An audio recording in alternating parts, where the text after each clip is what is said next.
안녕하세요, 최병원입니다. 오늘은 사업자 블로그를 운영하시는 분들을 위한 내용을 준비를 좀 해왔습니다. 카페, 맛집, 헬스장, 어떤 이런 지역 단위의 작은 매장들을 운영하고 계신 사장님들이라면 오늘 내용 진짜 너무 많은 큰 도움이 될 거니까 영상 끝까지 꼭 시청 부탁드리겠습니다.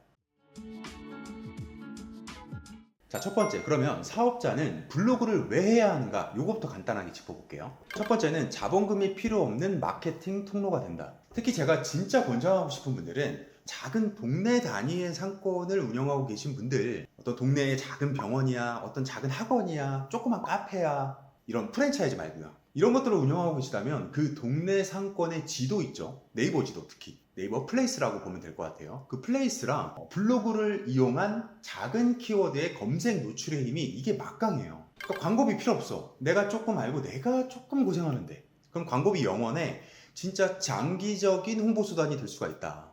이게 너무너무 안타까운 사례가 진짜 많았어요. 그리고 이걸 이용해서 또 반대로 정말 잘 되는 분들도 많이 봤어요. 이건 제가 실제로 겪었던 거고, 제가 지금 마곡에 있거든요. 마곡에 커피숍이 생겼다가 없어졌다가 정말 많이 반복이 됩니다. 제가 마곡 벌써 6년 차인데 진짜 수없이 봤어. 근데 그 중에 잘 됐던 사례를 한번 얘기를 해보고 싶은데, 카페를 오픈을 했어요. 근데 뭐 이런저런 얘기를 했어. 그 사장님이 저랑 거의 또래였었어요. 그래서 친구는 아니고 대화를 주고받는 정도까지는 발전을 했었는데, 블로그를 좋다고 해서 하기는 했어. 근데 방법을 전혀 모르시는 거야. 그래서 동네 상권을 잡을 수 있는 아주 작은 키워드로 접근을 하는 방법을 정말 짧게 설명을 드렸었어요.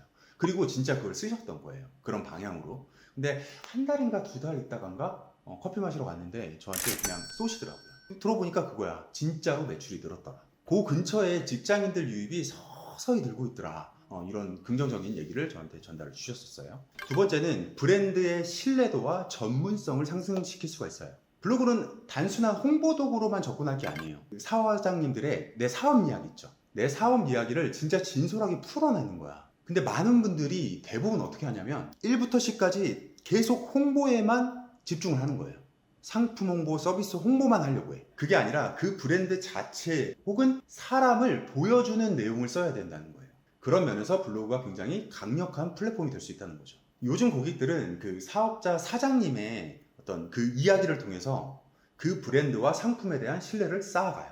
제가 최근에 피부과 원장님하고 좀 친해진 계기가 있었는데, 처음에는 주구장창 그냥 시술 후기만 올렸대요. 근데 보통 피부과 블로그들 들어가 보면 다 그렇잖아요. 근데 이분이 언젠가 깨달아서 이제 이런 걸 쓴 거야. 그 고객분들 입장에서 이거를 왜 선택했는지를 에피소드처럼 이야기를 풀어낸 거예요. 어떠한 시술 선택 기준과 효과, 이렇게 해서 제목을 잡아서 글을 쓰는 거예요. 그랬더니 기존의 상품만 홍보했을 때랑은 분명히 다른 효과를 보이더라. 자, 이렇게 어떤 진짜 이유랑 전문성을 내가 직접 막 구체적으로 어필하려는 게 아니라 고객들이 느끼는 심정과 이야기를 통해서 풀어내면 알아서 느끼고 거기서 그 자체가 브랜드가 된다는 거죠. 세 번째는 고객과의 직접 소통 창구가 될 수 있습니다. 예를 들면 블로그 메인 글에다가 제가 프롤로그 설정도 알려드렸는데, 자주 묻는 질문 Q&A, 제품의 사용법, 서비스 이용법 이런 것들을 깔끔하게 정리를 해두는 거예요. 그러면 문의 시간이 확 줄어들겠죠. 그럼 매장 운영이 효율적일 수밖에 없다. 네 번째는 다양한 플랫폼이랑 연계하기가 굉장히 좋습니다.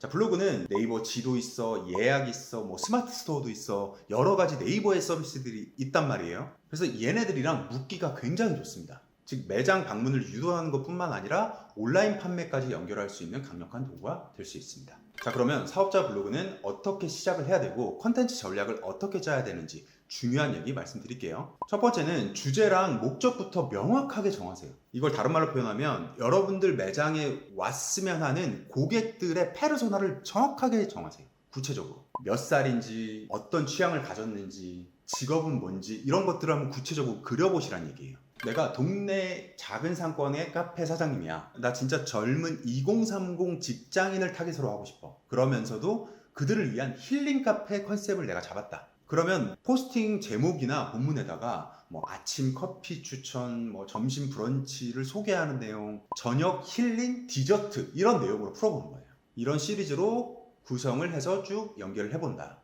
자, 두 번째는 컨텐츠의 다양화예요. 아까 앞서 잠깐 말씀드렸듯 사장님들이 대부분 제품과 서비스 홍보만 계속 하려고 해요. 그러니까 계속 같은 내용이 반복이 된단 말이죠. 자, 여기에다가 아까 제가 말씀드렸던 사람 냄새 나는 여러분의 이야기를 써봐라. 사업을 시작하게 된 계기랄지, 아니면 내가 이 브랜드를 도출해 나가는 그 과정 자체를 담는 거야.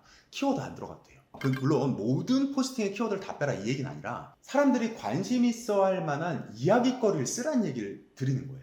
아침 브런치를 고민하다 창업하게 된 이야기, 이렇게 해서 브이로그 같은 포스팅 하나 써보는 거예요. 이거 근데 실제 얘기거든요. 그 지역 상권에서 사람들이 그 글 보고 공감 댓글이 그렇게 폭발을 했었더라. 그러니까 단순한 홍보가 아니라 이걸 어떻게 시작하게 됐는지, 이 제품 개발을 왜 어떤 방식으로 하게 됐는지를 홍보에 포커스를 맞추지 말고 이야기를 들려주는 내용으로 포커스를 맞춰봐라. 그래야 공감이 일어난다.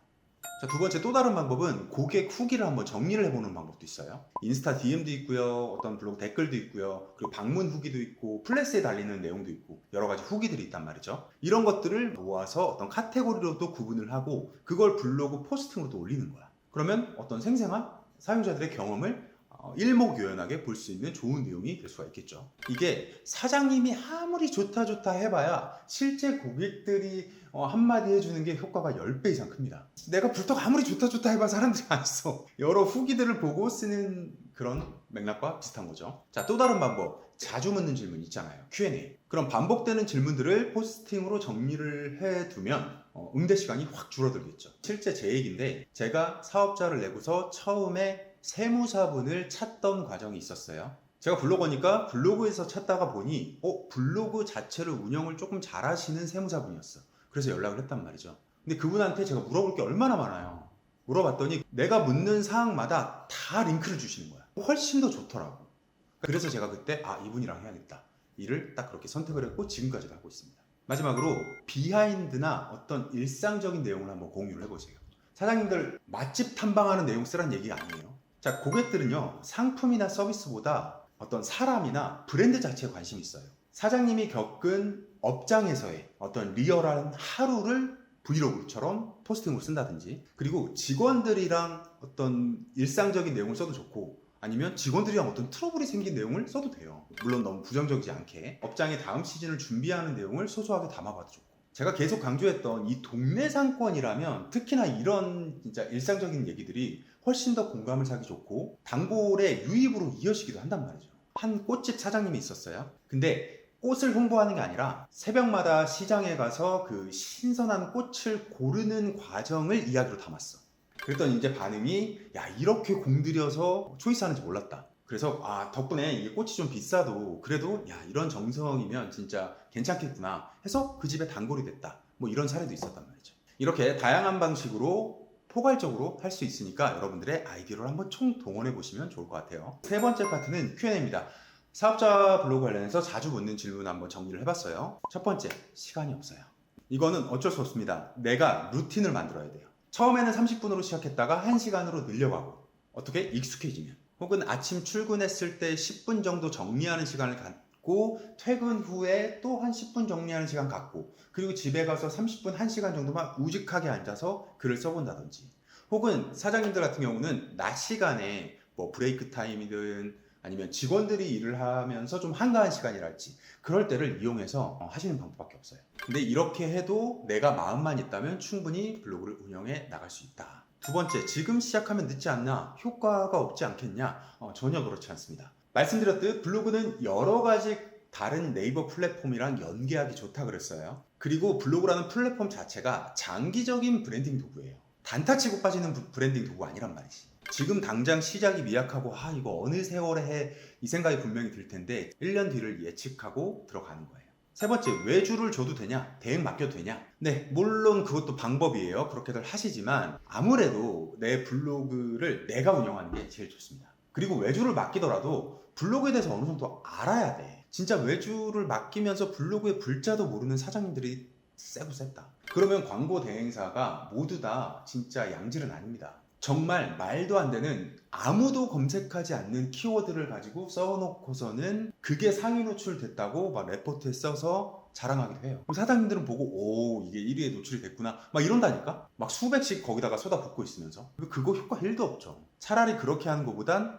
블로그를 몰라도 사장님들의 이야기를 진짜 끄적끄적 약간 어설퍼도 그렇게 써서 운영하시는 게 훨씬 낫다. 그러면 이 대행비도 아낄 수 있잖아. 그죠? 그래서 직접 운영하는 게 제일 좋지만 어쨌든 최소한의 운영은 할 수 있는 상태로 하셔야 되고, 키워드 분석이나 어떤 키워드를 찾아가는 과정 이런 것들이 좀 어렵다면 그건 이제 불토 플래너의 도움을 좀 받으시면 좋을 것 같고, 네 번째, 소재가 다 떨어졌어요. 앞서 계속 설명드렸죠. 이것도 폭넓게 다양하게 생각을 해야 됩니다. 카페 운영자야 그러면 카페를 오픈한 이야기, 인테리어 이야기 이런 거 좋다 이거예요. 그런 것도 쓰시고 메뉴를 개발하는 스토리를 쓰셔도 좋고, 나라면 이런 거 쓸 거야. 우리 동네 맛집 리스트 해서 한 10개를 짤막짤막하게 정리하는 거야. 왜 남의 가게를 홍보해요? 라고 얘기를 하시는데 그렇게 해도 홍보 안 돼요. 차라리 그걸 내주고 그 좋은 내용을 통해서 사람들이 내 블로그에 오게 만드는 게 핵심이다. 이걸 기억을 하셔야 돼요. 그렇게 해서 내 블로그가 그 지역 사이에서 어떤 로컬 정보통 이렇게 인식이 되게 심어주게 만드는 거, 그게 브랜딩이야.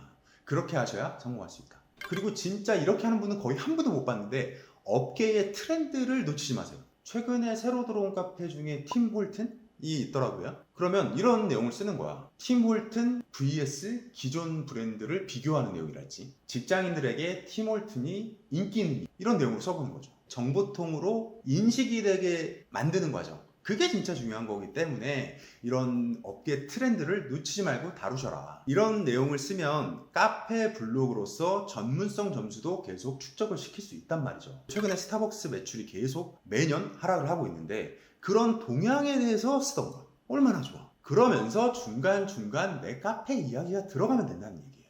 근데 정말 대부분의 사장님들이 이걸 못해. 왜? 당장 홍보만 하려고 하니까. 쌓아가셔야 됩니다. 사업자가 블로그를 왜 해야 하는지 4가지 이유 설명드렸고, 시작하는 방법과 다양한 콘텐츠를 뽑아내는 방법들도 설명을 드려봤어요. 사업자분들 어떤 특정 키워드를 잡아서 글을 쓸 거면 반드시 내 블로그 수준의 레벨에 맞는 키워드를 잡아야 됩니다. 우리 대표님들 그런 키워드 잡아가시는데 불토 플래너가 아주 큰 역할을 해낼 수가 있다까지 말씀드리면서 오늘 내용 마무리하겠습니다. 다음번에 또 좋은 내용으로 돌아오겠습니다. 구독, 좋아요 부탁드릴게요. 감사합니다.